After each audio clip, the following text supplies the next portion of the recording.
अध्याय 23। खलनायक अलोकप्रिय है, भाग 2। दरअसल ये बहुत आसान है।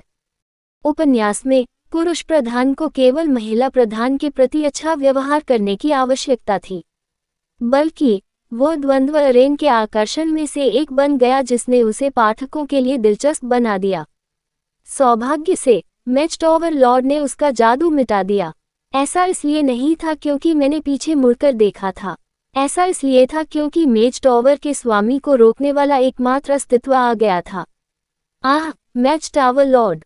यह महिला नायक क्लीरुस्पेला थी। द मैच टावर लॉर्ड, जो शैल और मुझे घूर रहा था जैसे कि वह हमें मारना चाहता हो। उसने मुस्कुराहट दिखाई। ये पहले से बिल्कुल अलग अभिव्यक्ति थी। तुम्हें अच्छा महसूस नहीं हो रहा है तो तुम यहाँ क्यों, क्ली? ओह, ये ठीक है। खांसी। क्ली को खांसी हुई। क्ली वह महिला नायक थी जो जीवन भर असाध्य रूप से बीमार रही।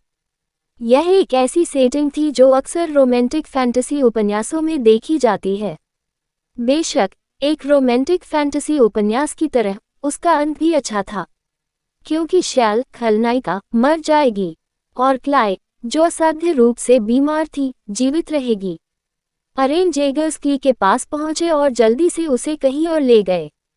वह नकली लगती है। शैल ने उनकी तरफ देखा और मुझसे कहा, लेकिन हैरानी की बात यह थी कि ये सच था। क्ली ने वास्तव में अपनी नकली खांसी बनाई। ये संभव था कि वह राजकुमार के कारण मैच टॉवर भगवान को ले जाने के लिए आई होगी जो भेष बदलकर भोज में आया था। तो हाँ, उसकी खांसी उसकी बीमारी के कारण नहीं थी। आप सोच सकते हैं कि वह एक स्वार्थी नायक है, लेकिन उपन्यास की भारी लोकप्रियता के पीछे ये भी एक कारण है। ये शैल के कठोर शब्द थे जिन्होंने मुझे अपने विचारों से जगाया। हम बहुत जल्दी आ गए। बैंक्वेट हॉल में पहुंचते ही उसने यही कहा। ऐसा लग रहा था कि खलनायिका गुस्से में है। चूंकि हम बहुत जल्दी आ गए थे, इसलिए बैंक्वेट हॉल में कुछ ही लोग थे, लेकिन ये सब जानबूझकर किया गया था। वैसे भी इससे वास्तव में कोई फर्क नहीं पड़ा। अपने विलक्षण मालिक के साथ मेज टावर में आनंद लेने के लिए हर तरह की चीजें थीं जो इसके नाम से मेल नहीं खाती थी। कृपया मेरा पीछा करें। शैल ने सिर्फ अपना समय बर्बाद करने के लिए मेरा पीछा किया। विशाल मेज टावर के अंदर का भाग ऐसा लग रहा था मानो कोई उत्सव मनाया जा रहा हो। बहुत से लोग विभिन्न प्रकार की दुकानों में अपने खाली समय का आनंद ले रहे थे। वह क्या है? अब जाकर खलनायिका ने कुछ दिलचस्पी दिखाई। उसने एक शूटिंग रेंज की ओर इशारा किया। यह एक ऐसी दुकान थी जहां आप गुड़िया को ले जा सकते थे यदि आप उसे तीर से मारने में कामयाब हो जाते थे। क्या आप इसे आजमाना चाहेंगे? शैल ने सिर हिलाया और धनुष पकड़ लिया। मुझे नहीं पता था कि तुम्हें ऐसा कुछ पसंद आएगा। मैंने सोचा कि अगर मैं अपने तीरंदाजी कौशल का अभ्यास करूं तो यह अच्छा होगा। शैल ने प्रत्यंचा खींचते हुए मुझे उत्तर दिया। मैं तुरंत समझ गया कि शैल किस बारे में बात कर रहा था, क्योंकि वह गुड़िया को उसी तीव्रता से घूर रही थी जैसे वह आमतौर पर मुझे देखती थी। तभी उसके द्वारा चलाए गए तीर से एक गुड़िया के टुकड़े टुकड़े हो जाने की आवाज सुनाई दी। निस्संदेह ये वही था जहां गुड़िया की आंखें थीं। तुम क्रूर हो। वह मुस्कुराए और मुझे गुड़िया सौंप दी। यह कोई तारीफ नहीं थी, यह एक उपहार है, इसे रखो। शैल गुड़िया को फर्श पर फेंकने ही वाली थी, लेकिन जैसे उसे कोई विचार आया हो, उसने फटी आंखों से एक गुड़िया मेरे हाथ में थमा दी। खलनायिका से मुझे जो पहला उपहार मिला वह फटी आंखों वाली एक गुड़िया थी।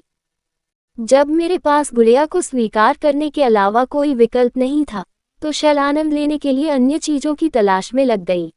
इस बार जिस चीज ने उसका ध्यान खींचा वह जगह थी जहां मछलियां पकड़नी होती थी।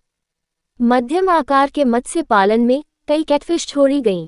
यह मछली पकड़ने का अनुभव लेने के लिए बनी जगह थी। क्या आप मछली पकड़ने जा रहे हैं?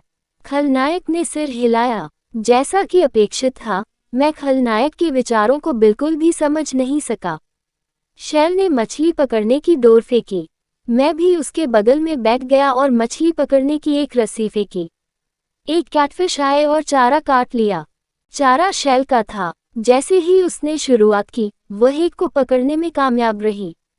छप छप, 2, छप छप और 3। यह मुझसे बिल्कुल अलग था, जो एक को भी नहीं पकड़ सका।